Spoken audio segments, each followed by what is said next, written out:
ETFs used to be a way just to mimic the market. Now they're turning into a way to try to beat the market.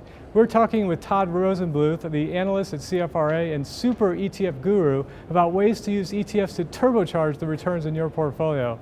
Hi Todd, thanks for joining us today. My pleasure, thanks a lot, Matt. So how do you recommend that people turbocharge their portfolios using ETFs? So you can do it in a couple of different ways. You touched on using ETFs as a strategic part of your portfolio, buy and mostly hold for the longer term and rebalance periodically when you want to.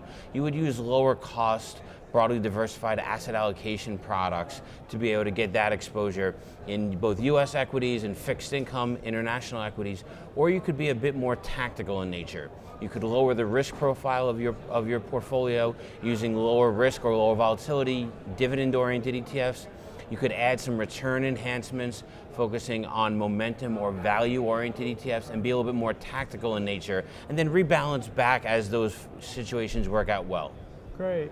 Now sector ETFs are very popular and they're easy, clean ways to get right into a sector you're interested in.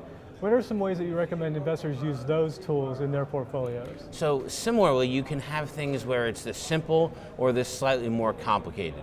The simple way of sector investing is to track something like the Spider products or the Vanguard suite of products. These are market cap weighted strategies tied to the technology sector, tied to healthcare, tied to financials, where the largest companies have a higher weighting within the portfolio. So for technology, you're going to have more exposure to Microsoft and Apple.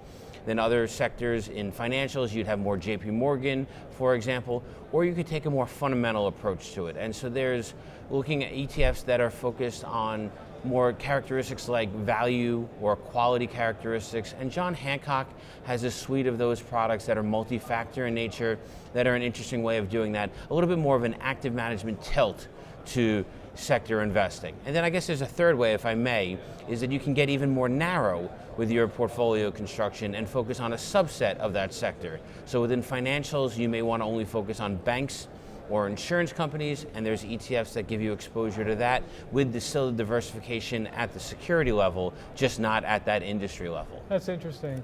Now, you touched on this already, but are there ways that you can use ETFs to kind of enhance a strategy above and beyond what you would do with individual stocks? When would you want to go use an ETF strategy in addition to individual stocks? So you get the benefits of diversification with an ETF, one trade, and you get that all these companies instead of just following one.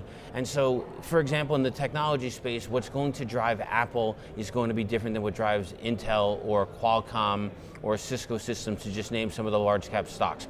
So you could have winners and you could have losers at the individual stock level, and you get the sector diversification or the security diversification within that sector to be able to do that. You could also use ETFs if you were focused on a longer term investment theme, so thematic oriented ETFs tied to cybersecurity or tied to video gaming. Those are a handful of some of the themes. And instead of trying to pick the potential future winner within that space, you then are choosing that space being popular in general over the next 5 or 10 years. And it's more of a broader approach to doing it instead of trying to guess an individual stock that will lead over time. There's a lot of pets.coms that are still out there.